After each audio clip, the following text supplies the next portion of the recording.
Kudüs'ü kol saati gibi taşıyorum. Bizi beklemediğin her yerde tekbir!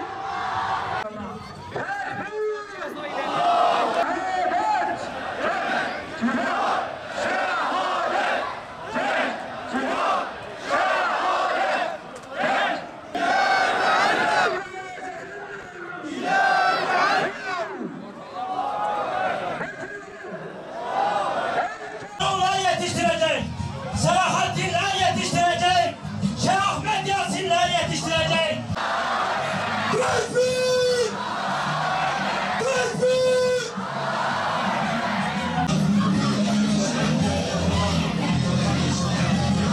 Kafayı gördüm düşümde. Bir çocuk gibiydi, ağlıyordu. Varım eşiğine alnımı koydum. Senin adın tek bir zikir şehadet doldurma bizde olur savaşı. Ey Kudüs! İçimize sığmayan sevdamız. Aday olunca ağaçlar yakılan sevdamız. Bütün nebilerin sevdası. Çocuklarımızda büyütüyoruz. Ömerleri, Selahaddinleri ve Abdülhamitleri. Adına özgürlük koyduk. Gayemiz Allah, önderimiz Resulullah, anayasamız Kur'an, yolumuz cihat, en büyük arzumuz Allah yolunda şehit olmaktır. Sürmez asla filizleniyor kutsal yüce dağ. Kafirlerin yapmadı kalmadı, Filistin Filistin Resul yılmadı. Siyonist İsrail Gazze'de tam bir yıldır soykırım yapıyor. Dünya kör, dünya sağır, dünya suskun. Dünyanın bu suskunluğu çoğu çocuk ve kadın 22 binden fazla insanı katleden hastaneleri, okulları, ibadethaneleri dahi bombalayan, soykırımcıyı, kandan beslenen katil sürüsünü cesaretlendiriyor. Tarihin hiçbir döneminde ve dünyanın başka hiçbir yerinde katilin, soykırımcının bu kadar desteklendiği başka örnek yok. Batılı emperyalist güçler İslam'a ve Müslümanlara olan düşmanlıklarını İsrail denilen Siyonist katil çeteleriyle gerçekleştiriyor. Bugün güya çağdaş dünyanın gözü önünde İsrail tarafından Gazze'de insanlık katlediliyor. En ağır savaş suçları işleniyor. Masumlar, bebekler, çocuklar, kadınlar acımasızca, hunharca yakılarak, parçalanarak yok ediliyor. Ağır bombalar altında, beton yığınlar altında can veriyor. Gazze'de tarihin en ağır soykırımı yaşanıyor. Ve bütün bu vahşet karşısında Amerika'sı ve bütün Batı ülkeleri güya bu çağdaş, modern dünya üç maymunu oynuyor. Hatta alçakça gözümüzün içine baka baka Gazze'de savaş suçuna rastlamadık. Savaş kurallarına uyuluyor. Orada insan hakları ihlallerine rastlamadık gibi küstahça açıklamalar yapılıyor.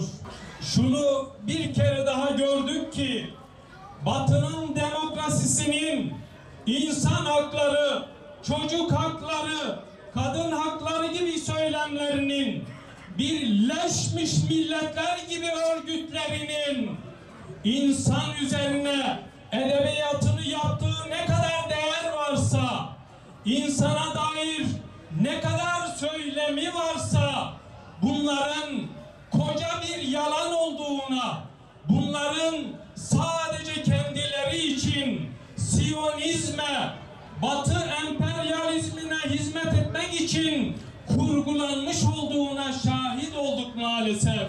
Bugün bütün insanlık, bütün dünya büyük bir tehdit altında. İnsanlık, Deccalizmin bu asırdaki somutlaşmış hali olan Siyonizm belasıyla karşı karşıya. Deccal görmek isteyen Netanyahu'ya baksın, Biden'a baksın, bunların tasmalı uşaklarına baksın. Bunlardan daha korkunç Deccal mi olur? Bismillahirrahmanirrahim. Cealel Ka'bete kıbletes salah ve Filistin kıbletel cihad ve tahaddi. Kabe'yi, Mekke'yi namaz kılanların kıblesi kıldığı gibi Gazze'yi de mücahitlerin ve cihadın kıblesi kılan Allah'ın adıyla sözlerime başlıyorum. الحضور الكرام في هذه اللحظة التاريخية التي نجتمع معا في ذكرى طوفان الأقصى المعركة المفصلية في نضالنا ضد الظلم والاحتلال. Kıymetli burada bulunan kardeşlerim, burada Aksa tufanını anmak adına burada bulunmaktayız. Aksa tufanı ki zulüm ve işgal güçlerinin önüne bir perde ve set çekmek üzerine kurulan bir dönüm noktası olan Aksa tufanı zikriyatındayız. نرحب بالشعب التركي العظيم، نرحب بأهلنا وشعبنا في أورفا، أورفا الجهاد والدعوة، أورفا مدينة الأنبياء، أورفا مدينة التاريخ والجغرافيا.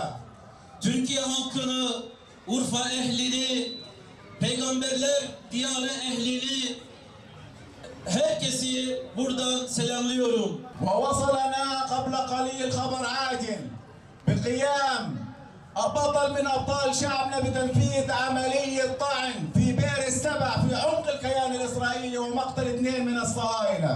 Az önce aldığım bir habere göre yiğitlerden bir yiğidimiz İsrail'in içerisinde bir operasyon gerçekleştirdi ve 2 kişinin ölümüne sebep oldu.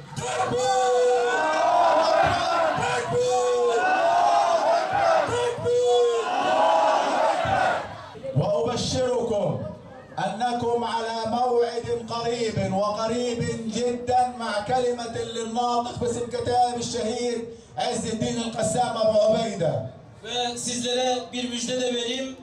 Çok yakında inşallah Ebu Ubeyde bir sözlü açıklama yapacak. Bir yıldır üzerlerine ölüm yağdırılan Gazze'nin mazlum halklarına ve yiğit evlatlarına yardım eyle ya Rabbi.